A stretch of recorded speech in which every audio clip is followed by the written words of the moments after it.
Hey, welcome back friends, it's Mark here. Today I want to show you how to sharpen your kitchen knives, and I have a product by the Culinary Obsession company. It's a professional grade whetstone knife sharpening stone.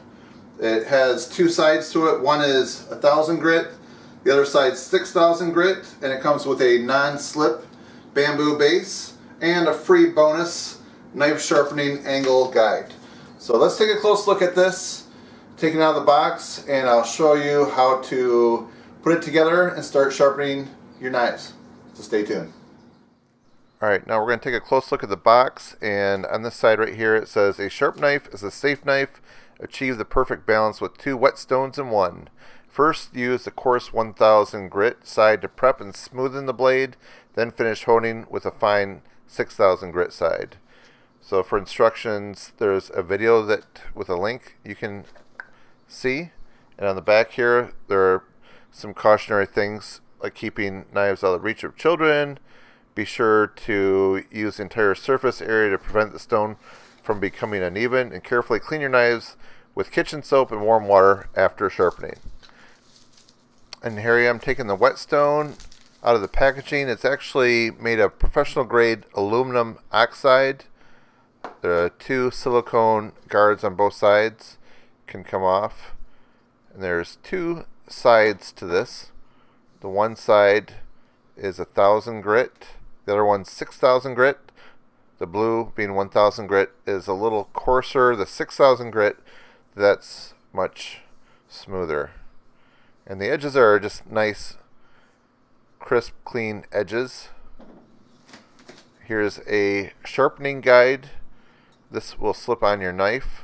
And I believe this guide will give the average size knife an approximate 20-degree sharpening angle. Here's a bamboo base. The bottom is like a grippy rubber, so you can put your whetstone inside of that. So to get started, you put your whetstone in water for like up to 5 minutes. So all these bubbles escaping are allowing the water to be absorbed into the stone like a sponge. Then you just pat it dry after about 5 minutes, and you can see it just holds the water, doesn't even drip out. Here's some angles just to get an idea. There's 10 degrees, there's 20, there's 30. 20 right there is probably about the angle I'd want to sharpen most of my blades. Here I have a collection of some very nice German Wüsthof knives. It's my 8-inch chef's knife, 7-inch hollow edge Santoku knife.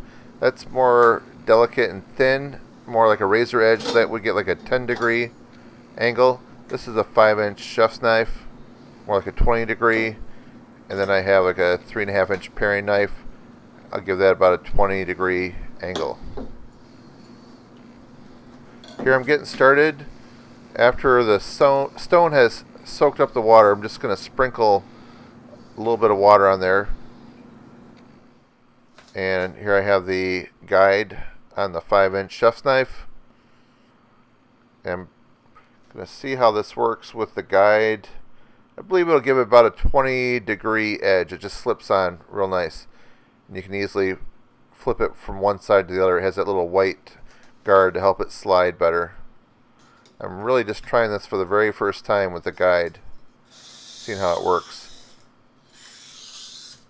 Going down and back. Then you, after 1 to 3 times, you flip it to the other side. I'm deciding to take the guard off, just trying it freehand here. Kind of feels like you do a hockey stop. There you can see, you just go down and turn it. Like you're on skis, that's a hockey stop as well too. And just keeping the edge at about a 20-degree angle. And I'm on the 1000 grit side. I notice I need to sprinkle a little more water on it.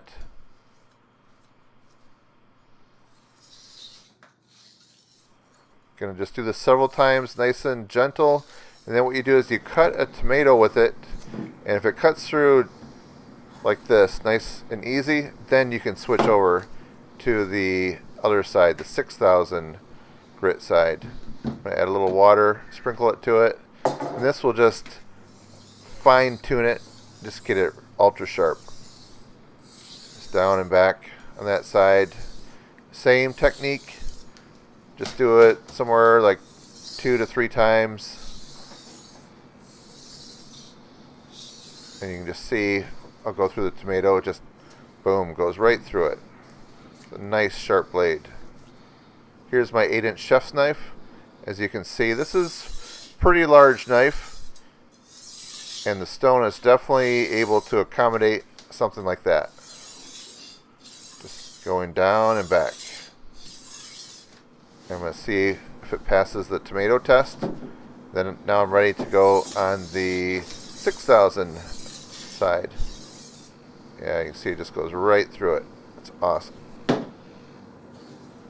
And the last knife I'm going to show you is just a small paring knife, like 3.5 inch. As you can see, it was really dull to start with, but it cuts through that tomato no problem. Alright friends, so this concludes my video review of the professional grade whetstone by the Culinary Obsession company. And I've sharpened 3 knives in just a short time, and I'm picking up on the technique, so I'm very happy with the results so far. And before you store this, you're going to want to let it air dry for at least 2 full days. That way all the moisture evaporates out of it, and then you can store it back in the box.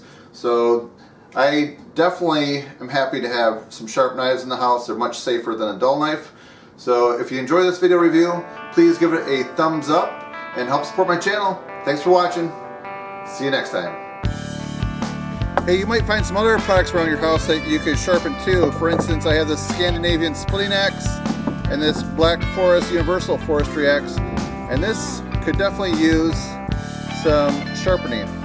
So, if you haven't subscribed to my channel yet, please hit that red button down below. Also, check me out on Twitter and Instagram, and over there to the right I will have a link to the whetstone that's being reviewed here by Culinary Obsession.